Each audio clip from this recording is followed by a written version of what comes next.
Good afternoon. Good afternoon, my yum yums. How's everyone doing? Good afternoon. Hello, welcome back to the channel. Let me fix Claretha, twin. Hi guys, welcome back to the channel.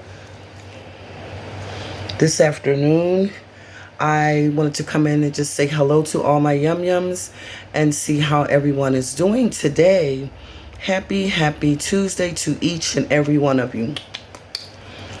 I just wanted to come in just for a brief moment to just talk about something that I saw this morning that I was looking at on the TV. Of course, guys, you know who I am pertaining to. I'm having a cup of cranberry juice. Would you like some yum yums? Have a taste. So nasty. That's really strong. That's 100% cranberry juice.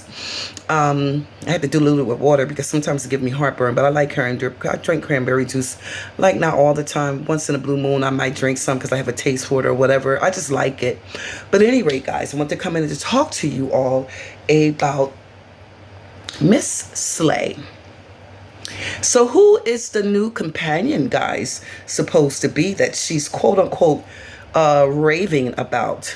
You know, is this someone that she met approximately about maybe a week ago or 2 weeks ago, that she only knew for maybe about a week or two ago? Well, let Adrienne tell it, guys. You know, she's the shiznish and she, you know, she got it going on for herself and everything. Now, this is the question. And I want a truthful, honest answer, yum yums. Leave your comments down below. You are entitled to make your honest opinion. You are entitled to state your opinion however you want to state it.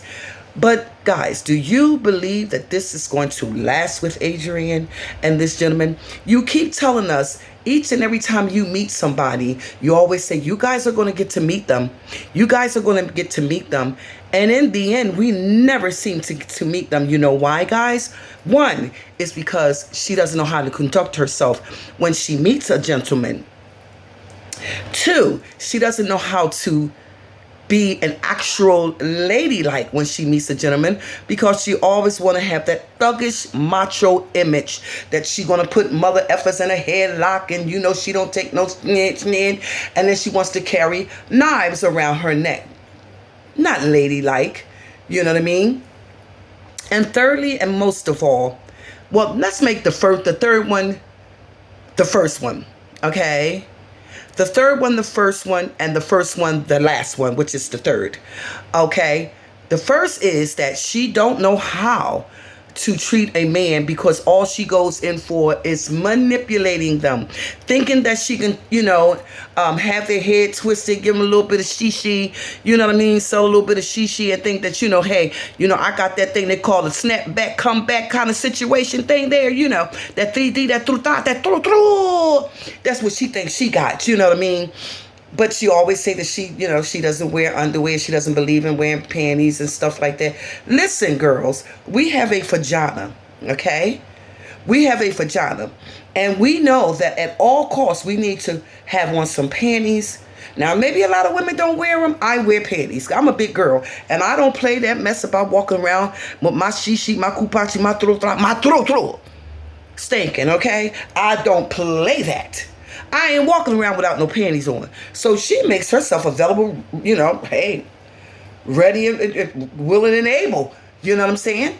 So with that being said, you know, this gentleman that she met, we hear the voices of him, you know, when he talks, but we don't see the face of him. What happened to the little leprechaun?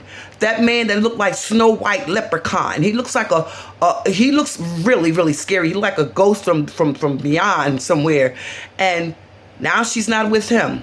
And now she pulled little Jeffrey, you know, Tutu, you know, on the boat. She said, oh, Tutu on the boat is completely done, finished, and over with. Well, let me let you know, Miss Slay, you think you got it going on, girl. You really think you got it going on. Well, I don't think you do, my dear. Because when this gentleman find out exactly who you are and what you are about, there will be another dismiss. You just laying up there entwined all up in his house, all up in the bed, honey, laying up there making a video in the dark. You know, you so happy and so content. You know, this man treats you like a queen. He treats me like a queen. He is so generous and so sweet. He washed all my clothes for me. You know, I don't do the laundromat thing.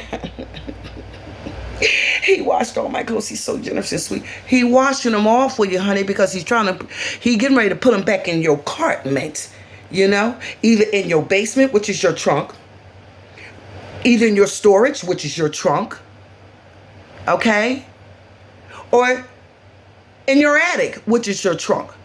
One, either or the other. He's about to prepare you to put all your stuff and your belongings back into your apartment. You won't be there with dude for very long. You know why? Because you don't know how to be a lady to a gentleman. You always have this image of negativity. You always have this image of macho-ness.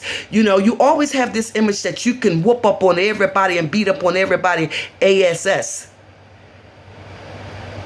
So you better think twice before you think about harming this man, because you don't know what you may be getting you may be getting yourself into.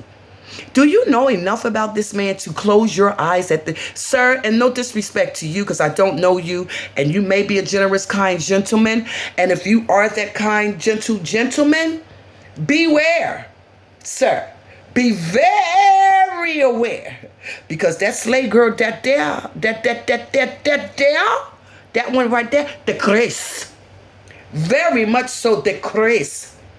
And if she doesn't get her way with you and you don't do what she asks you to do, and you don't run to her beck and call, you don't give her the things that she wants and needs from you, you're going to catch hell.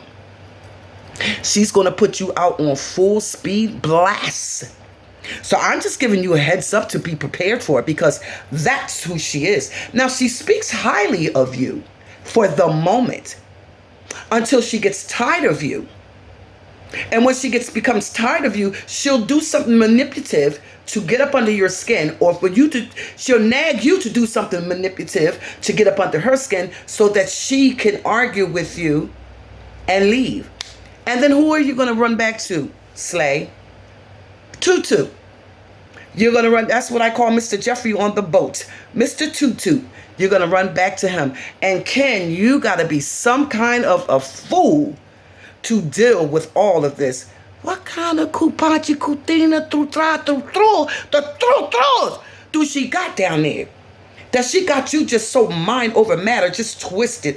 Or is this just all words? Or is this just all lies that she's telling, on you and things like that? Or do you really not do anything for her anymore? You know, one thing for certain and two daggone things for sure, you don't know what to believe with her. Let me put a little bit of hand sanitizer on, guys. I just finished putting on some clothes. This is Japanese cherry blossom from Bath and Body. I'm about to put a little bit of this on my hands. It smells so nice, guys. I have a whole dresser full of hand. Smell, guys. Hand sanitizer. But yeah, so she laying up there, she's saying how nice this gentleman is, and he treats her like a queen, and she doesn't have to want for anything because he is just such a gentleman. He's so sweet and kind. Yum yums. Cut ups. You guys over there know that Adrienne is going to find a way to show her ass on this gentleman. And like I said, she said he washed all her clothes and everything. She said that's something that she doesn't do, wash her clothes and, go and sit in the laundromat. Well, honey, where are the clothes that you put on every day? You put on the clothes every day, and what you do when you take off your clothes that you had on yesterday, what you do, throw them in the trash? You don't wash them, or you just put them and incubate them in your attic, your basement, or your storage, which is your trunk in your apartment. Which one is it? I'm confused. I'm really confused. So now she's here with a gentleman who we have not yet to see yet, who we will not see. We will hear his voice. I hear his voice sometimes in the back. And mind you, That red and black in that car looks very much so familiar from a couple of videos back. Now, I don't know if Mr. Tutu Jeffrey has a car, something like that, or whatever the means may be, but she said this man has some wonderful, exciting, exotic, things that he's going to do with her. Yeah, well, you think so, my dear. He's going to do something wonderful, amazing, and exotic. He going to get that shishi, that kupanchi, that that throws it. And he's going to pay you off a couple of dollars because he's going to say, time for you to go. You're doing too much. You done ate me out of house and home. You're crazy, you're demonic, you're delusional. It's time for you to go. I don't want you here no more.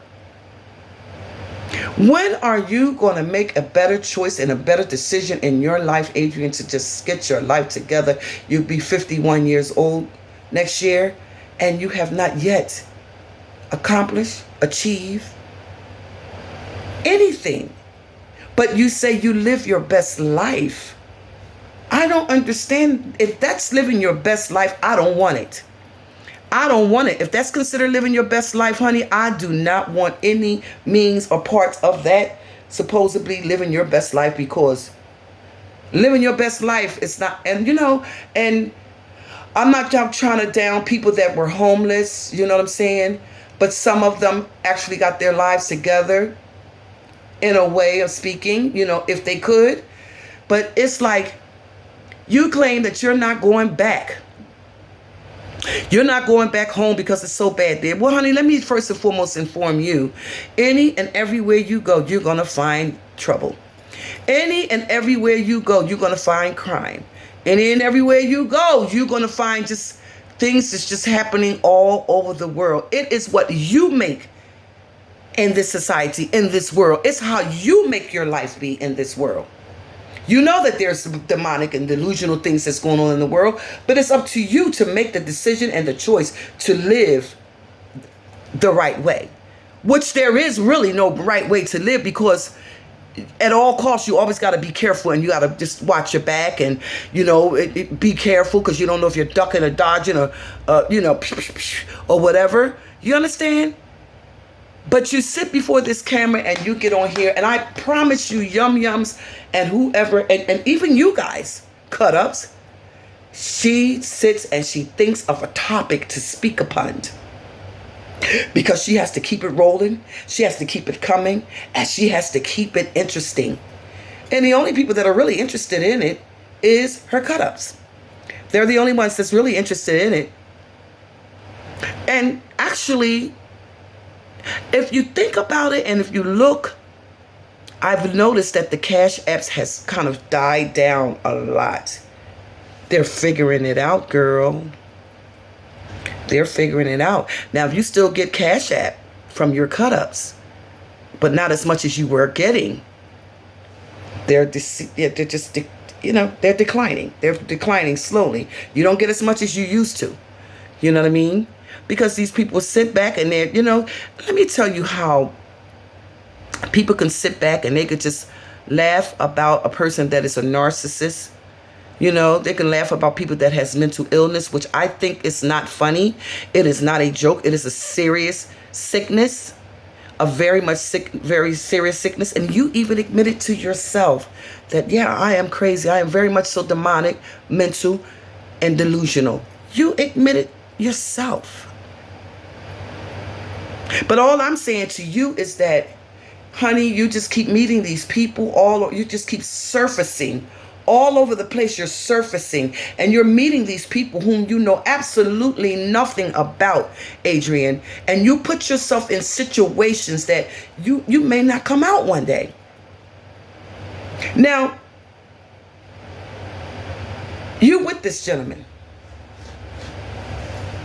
Do you know his real name? Do you know his biological name? Do you know if he's using an alias name? Do you know his date of birth? Do you know his girl? Come on now. Do you know his circumstance and his status and his mental thoughts and whatever? Do you know any of this? But I'm sure that he knows by now, being with you for what, 2 weeks? almost, and you just speak highly of this man and say this man is just the sweetest, kindest, gentlest dude. He treats me like a queen. Why does he treat you like a queen? He cooks some sashas that a whole thing sashas like this, guys. You know, the Italian sashas. Never took the time to just cut it in half and look like he took the whole thing and just put it in the stove. It didn't even look like it was done, but you ate it. He made some sauteed onions and whatever else in there, mushrooms or whatever, onions and tomatoes and mushrooms, whatever was in there. You ate it. You eat from any and everybody that you run into. And another thing, you fall out with any and everybody that you meet. So we're going to be expecting this with this gentleman to be declined from you, Adrienne, after you think that you can, sucker him out of what you want from him. And then what you're going to do? You're going to go right back to your apartment. So yeah, he did you a favor to wash all of your belongings because you're going to have to store them right back in your trunk. Your storage, whatever you want to call it. Your attic, whatever you want to call it. Or your basement, whatever you want to call it. Or your closet, whatever you want to call that trunk back there. I know, you know, they know, we all know that you're not going to be there with this gentleman long. He's just giving you a little bit of time and a relaxation because you were on the streets, living in your apartment. It was obvious